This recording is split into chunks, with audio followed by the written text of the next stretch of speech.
Good morning. Welcome back to Pepper School here at the Garden of Apologies. I'm Eric. I'm the Barmy Farmer. I am your host. This is lucky episode 13. It's going to be a challenging one. So just pause for a moment. We can listen to the neighbors going by.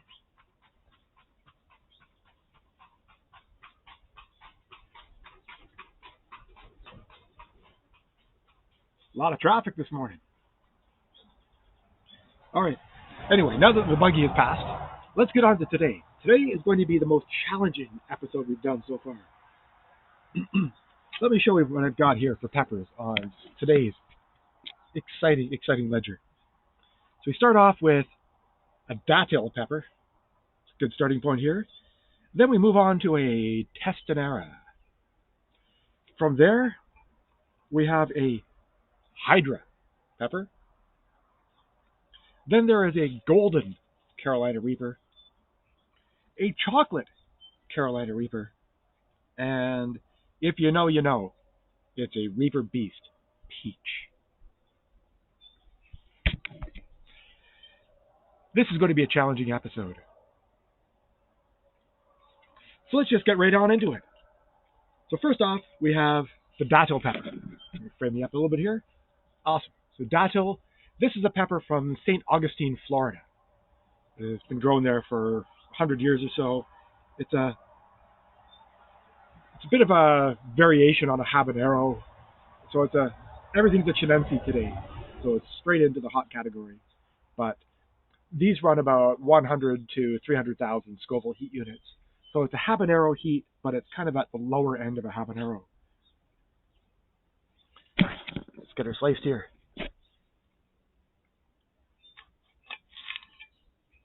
So I got my seeds from Baker Creek. It smells pretty peppery so far. I had one plant last year, and I liked it enough that this year I grew about a dozen. I ordered an entire seed packet, and I planted all of them. And I grew about 50 plants. Some of them ended up in other people's gardens. That's how it goes. Just give you a little scroll down here. Frame me up. Awesome. Okay, let's get this Datil going. So it just smells like bell pepper so far. My Datil pepper.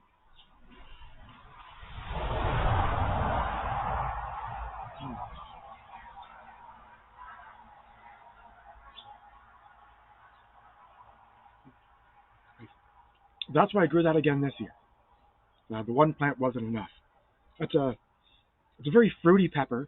I've got a mouth heat on the low end of a habanero scale, but there's a definite fruitiness there. It's to me, there's a hint of orange, maybe a Florida orange. Florida orange. It's nice to have Florida known for something good for a change. But this is an awesome pepper. Nice Florida orange flavor. Maybe a hint of Five Alive. It's very tropical. Delicious pepper. That'll do. So on to our second today. So this is a Testanera. So just check my notes quickly. I got my seeds from Baker Creek. Just scroll myself down here. And so Baker Creek, the Testanera was created by Drax Diego. I'm pretty sure of that, but I wanted to double check that. So it's another one of the Drax Diego peppers. And this is a Pimenta donita and ghost pepper cross.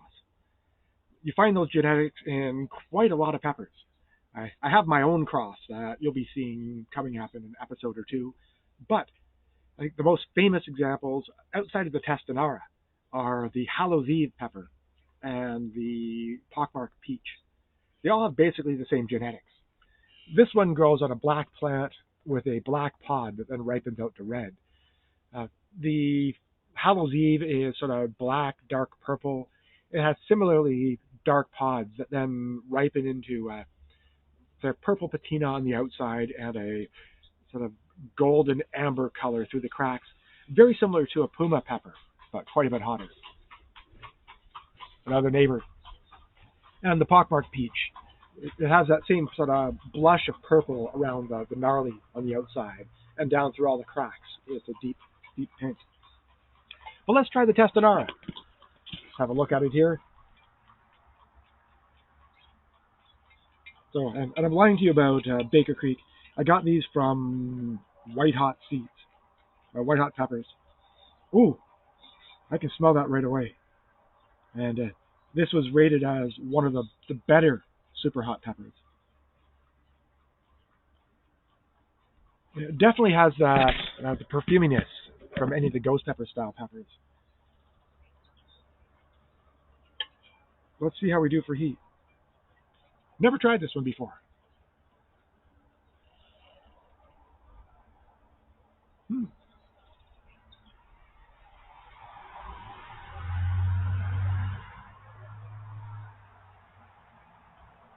Interesting.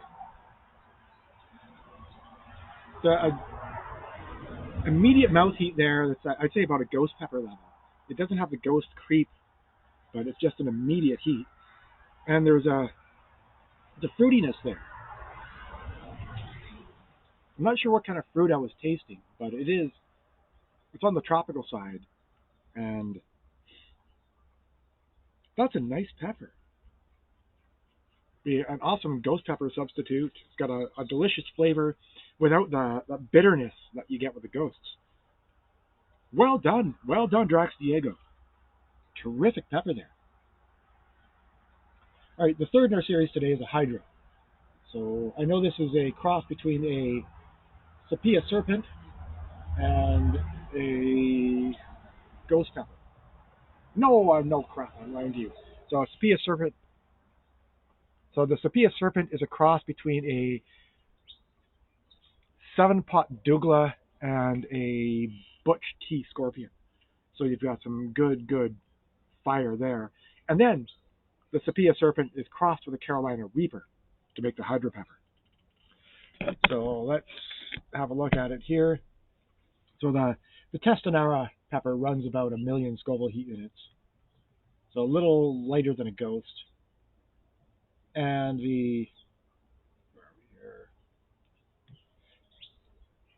my Hydra pepper is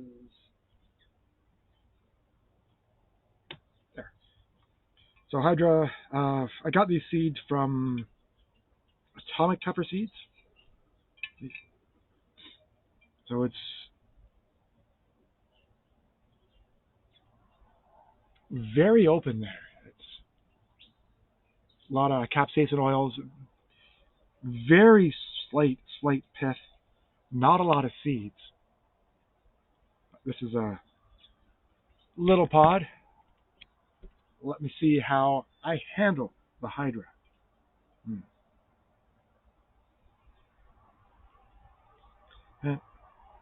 I will give Nina, my wife, Nine Spice, some credit. She hasn't done one of these videos live with me yet, but everything I ate in episode 12, she then took a crack at home. Oh, looks like Acorn's poking around for some water. I think she's thirsty. I'll help her out after this video. Careful now. Drop that right back on the plate. Here we go. Hydra.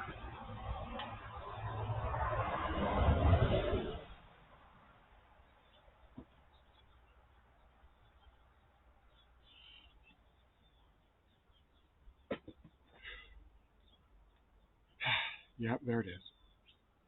There's not a whole lot of forward flavor on that. It's a very thin pepper. It tasted very neutral. Like I didn't get much of a flavor at all as I was chewing it. It was just kind of a substance. But it's hot. You know, immediate tongue heat. And none of the floral. So I'm impressed with that. Dang. Okay. That's a nice pepper. Now into the challenging stage. I've got 3 variations of a Carolina Reaper. The first off is a Golden Reaper. I got these seeds from White Hot Peppers in Illinois. This was a yellow Reaper that then ripen to this nice golden color here. It's originally from a grower named Jeff Contonio. So it being a reaper, each of the next ones will run in the, I'd say, minimum 1.4, average 1.6 million, and peak about 2.2 million. That Hydra should be, I'd say, about 1.2 million, based on how it's hitting. It's a low-end scorpion scale, but definitely it's a very present tongue heat. So let's get into these guys. So here is our Golden Reaper.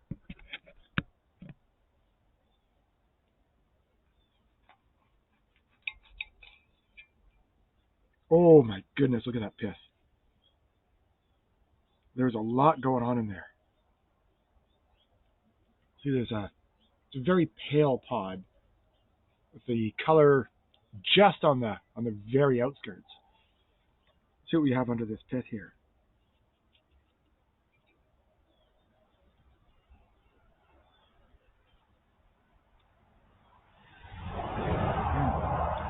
Minimal seeds. So 6. Okay, there's a few more on this side, but very light on the seeds in here, very heavy on the pith. I don't know how well you can see that through the glare. Whole lot of seeds. Ooh, pretty sharp scent to it. So let's give her. Surprisingly thick-walled as well. Like, a lot of super hots are really thin, and this has a whole lot of firm texture to it. Check that out right there. And see how thick the wall is?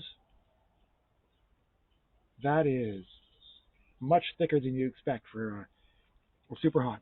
Let me just compare very quickly. So the Hydra pepper, see how thin that guy is, versus the Reaper. Yeah, how about that? Golden Reaper.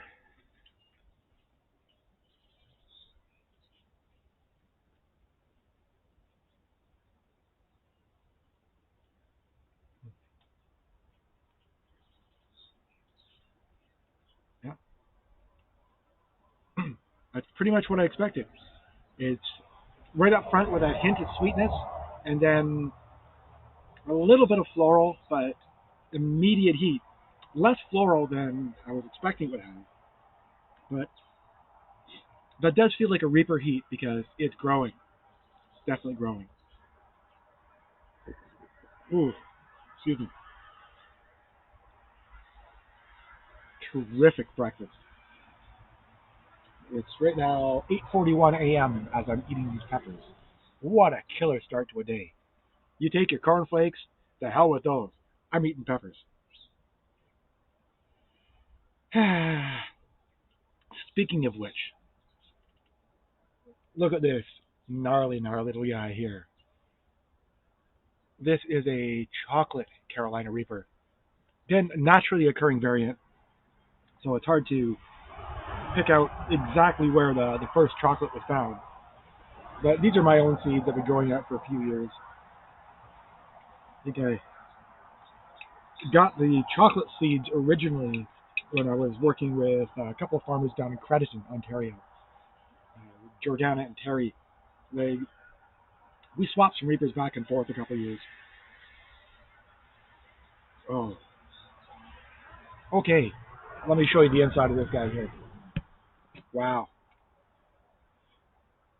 So, very gnarly. Lots of folds. Whole lot of pith in there. Lots of seeds. The shine of capsaicin oil. It's got a chocolatey pod kind of smell. Kind of earthy, a little bitter.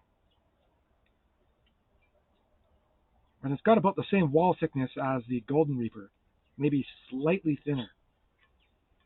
So, awesome. Chocolate Carolina Reaper. This should run, chocolates are a little bit hotter than the reds, so it should be around the 1.6 to 2.2 million Scoville heat unit range. Breakfast of Champions.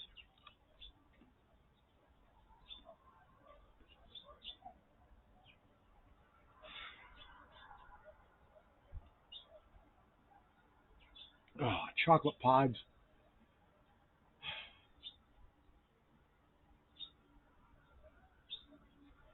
There's that commonality between the chocolate pods where almost all of them have that slight bit of sweet, and then it's just this nasty wallop of acrid perfume, floral. It's very hot. It's a useful pepper. That's going in Cherry Noble to make it extra hot. But, man, on its own, a chocolate reaper. Chocolate pods are just kind of gross. Chocolate reaper is particularly so. Dang it. At least we get to finish off with something good. This pod may look familiar because it looked almost identical to a Bahamian goat. So I'm very careful to keep these separated when I pick them out in the garden. Because I don't want to get a Reaper Beast Peach confused with one of my Bahamian goats. The goats run about a habanero heat level. So about 100,000 to 350,000 Scoville heat units. This bad boy runs closer to 2 million. It's a Reaper variant originally created by a German grower named Tobias Dorf. Heiko from Heiko's Hot Sauce in Ottawa brought it into Canada in 2019, and he's been sharing the seeds around with some of us. So I've grown this for a couple of years now. So my nod to Heiko, thank you very much for the plant, and we'll see how we go. We did a plant swap last year at Heatwave Expo in London, Ontario. Oh.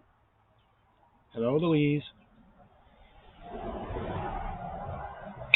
Reaper Beast Peach. Okay. Very dense pepper, very foldy, nice thick wall on it with a good pith. What I've got here. So nice looking pith.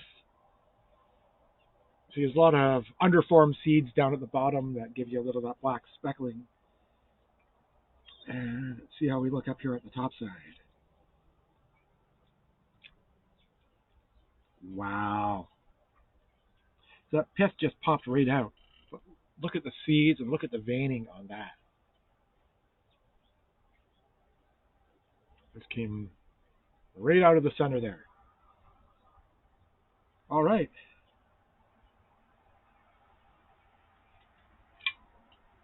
Now this is one I've had before. It's hot. Reaper Beast Peach.